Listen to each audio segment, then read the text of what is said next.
Hello and welcome to How to Sew with Laura. I am your guide to all things design.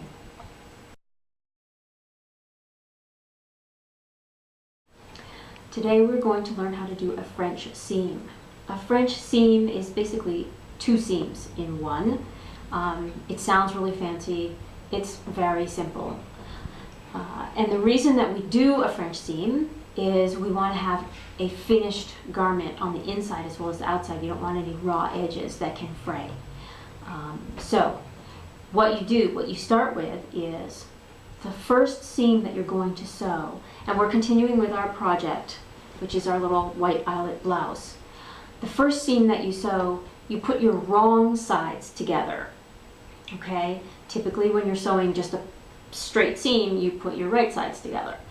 But we're starting with wrong sides together. So I'm going to take my side seam, I'm going to do a side seam right here, and I'm going to match up my notches. I'm going to put a couple of pins in strategic places just to give me a guide. Remember, you don't need to put 80 bajillion pins in because they will distort your fabric. You just need a couple of them here and there. There are different ways of putting your pins in to hold. Some people put them in horizontally, some people put them in vertically. Do what you like. Do what is comfortable for you. Just remember that as you sew, you'll be taking your pins out so that your needle doesn't go over them.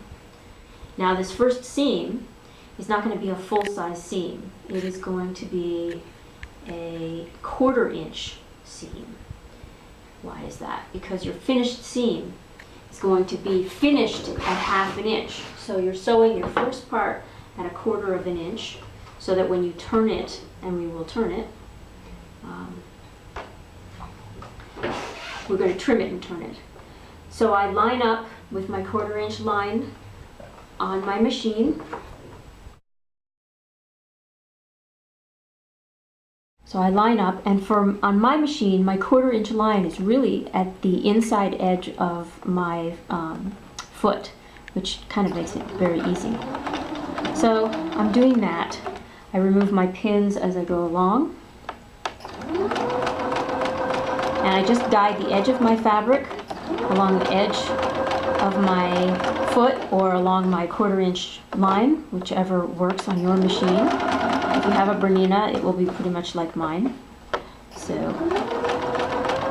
do that all the way down, wrong sides together, making sure that I'm adjusting my fabric, making sure everything's lined up all the way down. Removing pins as I go. I have a tendency to eat my pins. I'm not going to do that in this video. So as you can see, I'm guiding with my hands. That's pretty much all I'm doing.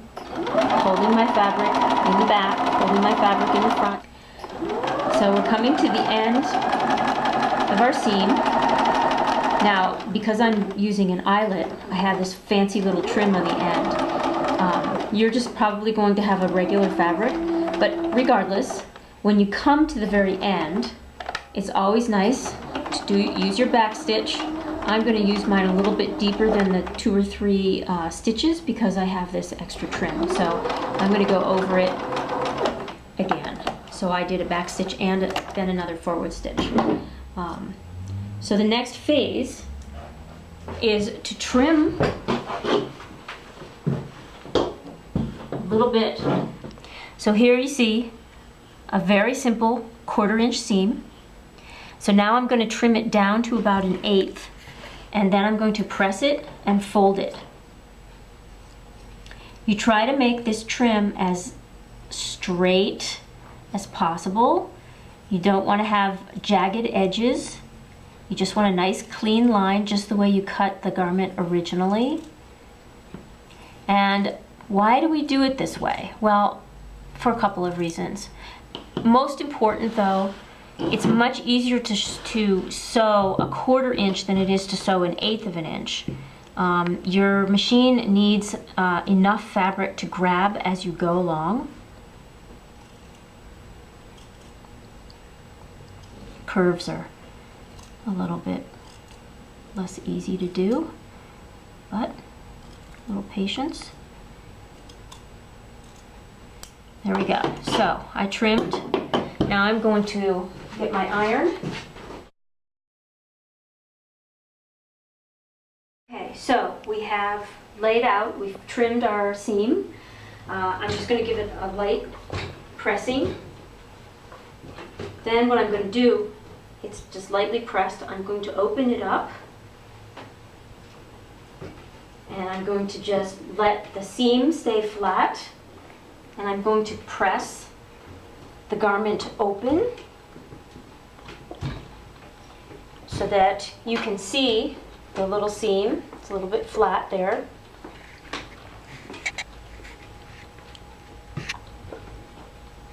And then, when I'm finished pressing it flat, now when I turn it to the other side, now right sides are together. And we're going to sew another seam outside of that, encasing that seam.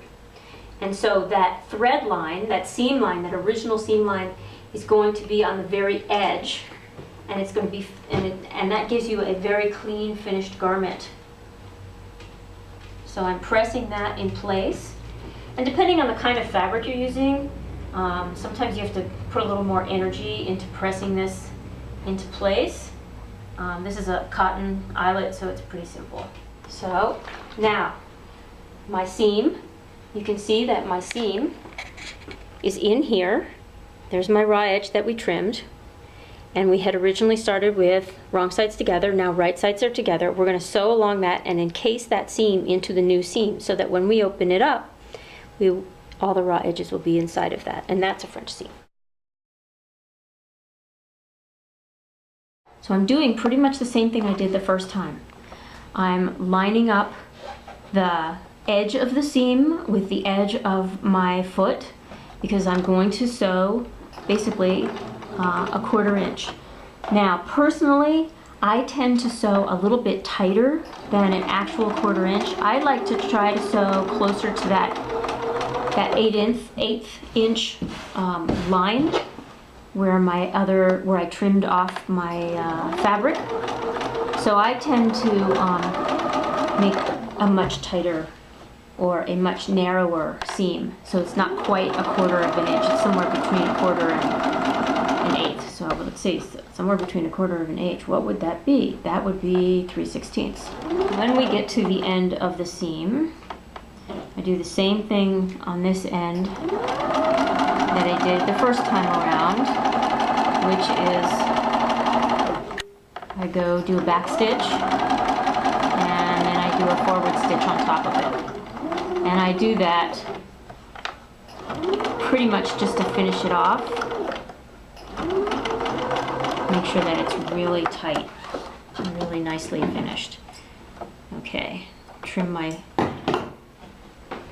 threads, and so this is your right side. This is the outside of your garment, not pressed yet. Nice and clean.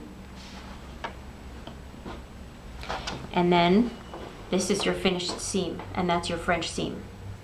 And you can see that your first seam is right along that very edge, and that your raw edges are encased inside the two seams. And there we have today's French seam.